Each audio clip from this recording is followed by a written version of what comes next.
బంగారానికి ఉన్నటువంటి ఒక సుగుణం ఏమిటి అనంటే, ఒకసారి ఒక శరీరానికి ఆనుకొని ఉందనుకోండి, ఆ యొక్క శరీర భాగంలో ఒక పార్ట్ అయిపోతుంది. శరీరంలో ఒక పార్ట్ అయిపోతుంది. అలా ఉన్నటువంటి బంగారాన్ని చాలామంది ఇవాళ రేపు మా వదిన గారు అడిగారు, మా పిన్ని గారు అడిగారు అని ఇస్తూ ఉంటారు.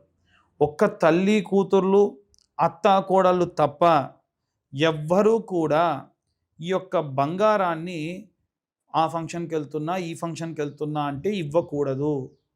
దాని వలన మీ నుంచి బంగారం దూరమైపోతది. బంగారం గానీ, లక్ష్మీదేవి గానీ, డబ్బు గానీ, ఏవైనా సరే విగ్రహాలు గానీ ఎవరికైనా ఇస్తే అమ్మవారు నీ దగ్గర కంఫర్ట్ ఎత్తుకొనొస్తే నువ్వు ఇంకొకళ్ళకి ఇస్తావా అని అలిగి వెళ్ళిపోతుంది. అలా అలిగి వెళ్ళిపోయిన అమ్మవారిని తీసుకొచ్చేది ఎవరయ్యా అనంటే ఆయనే కుబేరుడు.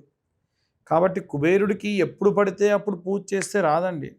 మీ కర్మరీత్యా, మీ జాతకరీత్యా మీకేవైనా మీ పెద్దల నుండి ఆస్తి కలిసి రావాలి అంటే, మీరు వేరే వాళ్ళ చేతికిచ్చిన డబ్బు తిరిగి రావాలి అనంటే, కుబేర పూజ, కుబేర హోమం చేసుకోవడం చాలా మంచిది.